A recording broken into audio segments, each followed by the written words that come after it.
तो बेटा आज हम फिर से एक नया टॉपिक शुरू कर रहे हैं। इससे पहले हम प्रोकैरियोटिक कोशिका और यूकैरियोटिक कोशिकाओं में हम प्लांट सेल या पादप कोशिका के बारे में पढ़ चुके हैं। आज हम पढ़ेंगे एनिमल सेल, प्राणियों की कोशिका। वैसे अगर आप मोटे तौर पे देखोगे हमारे आसपास जीवों को दो प्रकार में बांट सकते हो, एक तो पेड़ पौधे हैं और दूसरे जंतु हैं। तो अभी जंतु कोशिका की संरचना हम देखने वाले हैं। इससे पहले आपने पादप कोशिका की संरचना इस प्रकार से ये देख ली थी, जिसका चित्र आप लोगों ने बनाया है, ठीक है। इससे पहले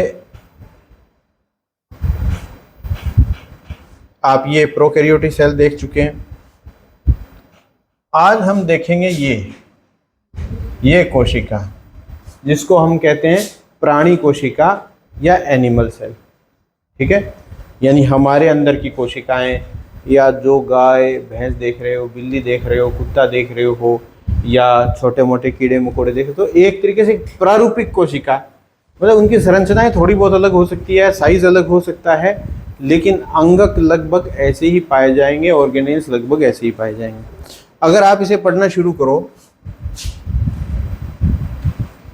देखिए बाहर से हम इसे पढ़ना शुरू करते हैं। तो यहाँ पर देखिए बेटा, इसको लिखा है मैंने पीएम, प्लाज्मा मेम्ब्रेन, और इसका दूसरा नाम हमने याद किया था यूनिट मेम्ब्रेन या एकल कला या कोशिका झिल्ली। इसकी संरचना और प्लांट कोशिका के अंदर पाई जाने वाली संरचना लगभग एक जैसी होती है। वही यहाँ लिपिड से मिलकर बनी होती है। ये संरचनाएं भी ऐसी ही मैंने उसमें बताई थी ना। तो ये कोशिकाएं इस तरीके से बनी होती है, बीच बीच में प्रोटीन लगा होता है। मैंने आपको उदाहरण दिया था।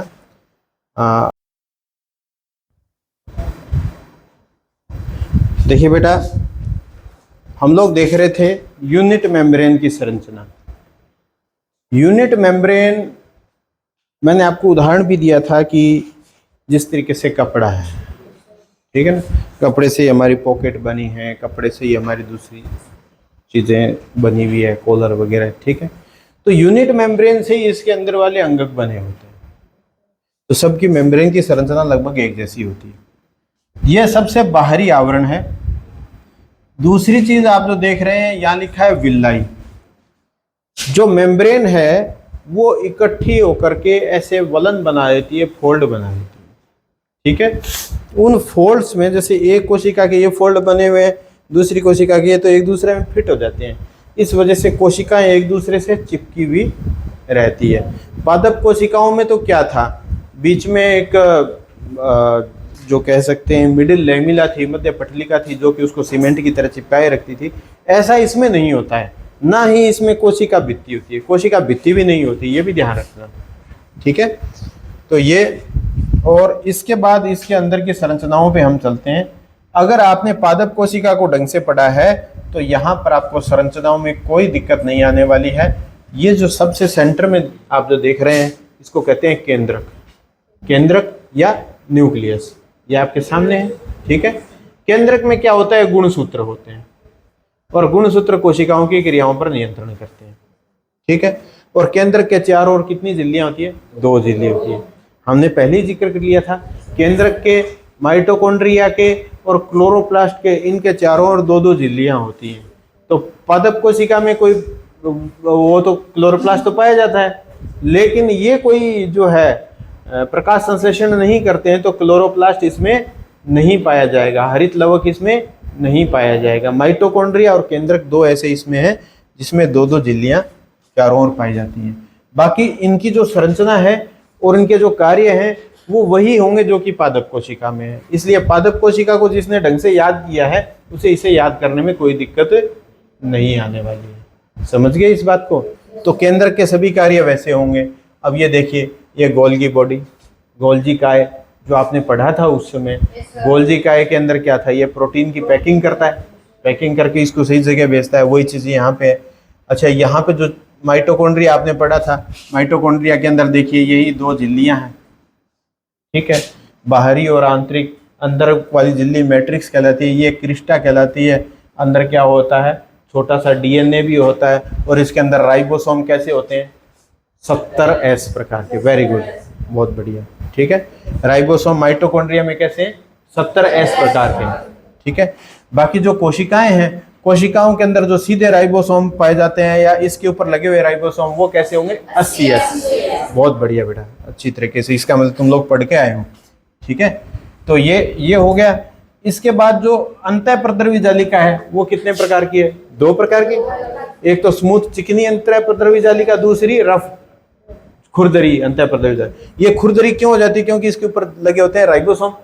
इसका क्या काम है, प्रोटीन का संश्लेषण करना। और चिकनी जो अंतःप्रद्रवी जालिका है, स्मूथ एंडोप्लाज्मिक रेटिकुलम, उसका क्या काम है, वसा से संबंधित, ठीक है, वसा के मेटाबॉलिज्म से संबंधित। अब ये क्या आ गया, लाइसोसोम। लाइसोसोम का तो आपको याद है, इसको क्या कहते हैं, आत्मघाती थैली कहते हैं, सुसाइडल बैग कहते हैं, क्योंकि इसमें से अगर सारे एंजाइम अनियंत्रित रूप से बाहर आ जाएं तो पूरी कोशिका को वो पचा सकते हैं, इतना शक्तिशाली होता है ये, ठीक है। पेरोक्सिसोम, ये भी फैटी एसिड के मेटाबॉलिज्म से संबंधित है, बहुत ज़्यादा महत्वपूर्ण नहीं है तुम्हारे लेवल के ऊपर, ठीक है।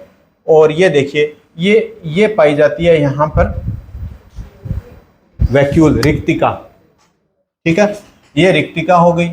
और ये राइबोसोम बनाए हुए हैं। अब इसमें जो नई चीज आपको दिखाई दे रही है, ये है सेंट्रोसोम, जो आपने उसमें नहीं देखा। ये केवल जंतु कोशिका या प्राणी कोशिका में ही पाया जाता है। सेंट्रोसोम क्या करता है, जब कोशिका विभाजित होती है तो 2-2 कॉपी बन जाती है ना प्रत्येक गुणसूत्र की, तो उनको दोनों तरफ खींचने के लिए जो उसके ऊपर धागेनुमा संरचना बनाता है, स्पिंडल फाइबर्स जिसे कहते हैं, स्पिंडल फाइबर्स बनाने का काम कौन करता है, सेंट्रोसोम। ये केवल एनिमल सेल में ही पाया जाता है। हालांकि स्पिंडल फाइबर्स तो प्लांट सेल में भी बनते हैं, लेकिन वो उसके जीव द्रव्य द्वारा ही बना दिए जाते हैं, माइक्रोट्यूब्यूल्स के द्वारा बना दिए जाते हैं, लेकिन यहाँ पर इसे बनाने के लिए एक स्पेशल प्रकार का ऑर्गेनेल है, अंगक है, तो ये इसी में पाया जाता है। तो अब कुछ विशेष संरचनाएं आपको मैं बताता हूँ। अगर आप गौर करें, थोड़ा सा दोनों को कंपेयर कर लेते हैं, प्लांट सेल और एनिमल सेल को। ये जो सेल देख रहे हैं, ये एनिमल सेल है या प्राणी कोशिका आप इसे कह सकते हैं। पहली बात, इसका सबसे बाहरी आवरण क्या है, प्लाज्मा झिल्ली, ठीक है। जबकि पादप कोशिका में क्या था, कोशिका भित्ति थी, ठीक है, मध्य पटलिका भी थी, ये चीज। दूसरी चीज, यहां पर क्या पाया जाता है, सेंट्रोसोम। प्लांट सेल के अंदर सेंट्रोसोम है, नहीं पाया जाता। तीसरी चीज, प्लांट सेल के अंदर क्या था, क्लोरोप्लास्ट था ना, इसमें क्लोरोप्लास्ट है, नहीं पाया जाता, ठीक है। इतना हो गया। इसके अलावा ये आ गया सेंट्रोसोम। सेंट्रोसोम इसमें पाया जाता है, प्लांट सेल के अंदर नहीं पाया जाता, ठीक है। एक और जो आपके देखने लायक अंतर है, वैसे तो अंतर हम बहुत सारे कर सकते हैं, लेकिन आपके स्तर के अनुसार अंतर कर रहे हैं। आप अगर गौर करोगे तो ये जो रिक्तिका है वो प्लांट सेल के अंदर तो बहुत बड़ी थी, एनिमल सेल के अंदर ये बहुत छोटी होती। अब यहां पर देखिए, अगर आप देखोगे, ये क्या है, केंद्रक है। केंद्रक कोशिका के बिल्कुल बीचों बीच है।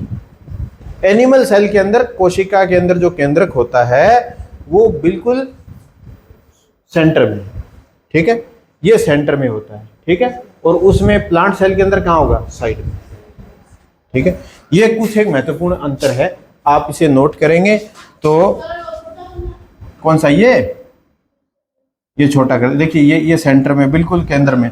अब देखो, ये तो है एनिमल सेल, अगर आप देखेंगे, अब प्लांट सेल में ये साइड में है ना, ये देखिए, ये क्या है, बड़ा है, और इधर जो देखेंगे आप छोटा है, ठीक है। अब यहां देखिए, सेंट्रोसोम इसमें है और इसमें सेंट्रोसोम नहीं है। यहां पर क्लोरोप्लास्ट है, ये क्लोरोप्लास्ट है और उसमें क्लोरोप्लास्ट नहीं है। यहां बाहर की इस झिल्ली के ऊपर देखिए, यहां पर कुछ नहीं है, केवल झिल्ली प्लाज्मा मेम्ब्रेन है।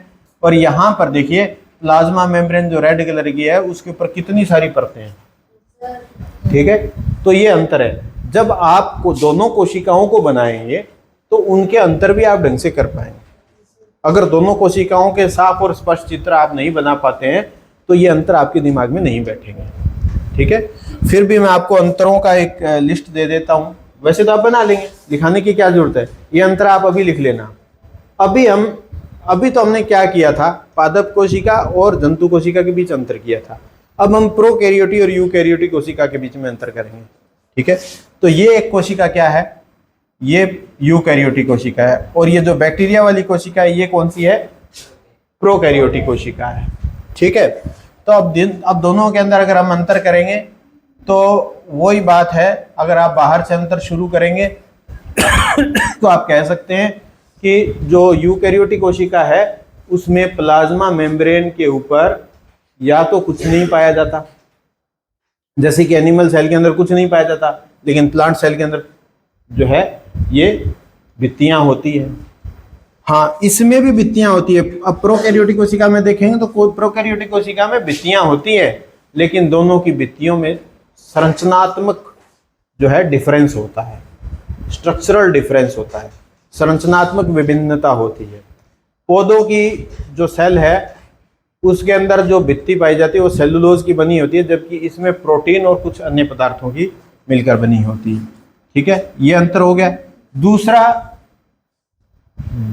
इसमें जो प्लांट सेल या एनिमल सेल है इनके अंदर कोशिका के अंग बहुत ज्यादा मात्रा में पाए जाते हैं, माइटोकॉन्ड्रिया है, क्लोरोप्लास्ट है, उतने अंग इसमें नहीं पाए जाते।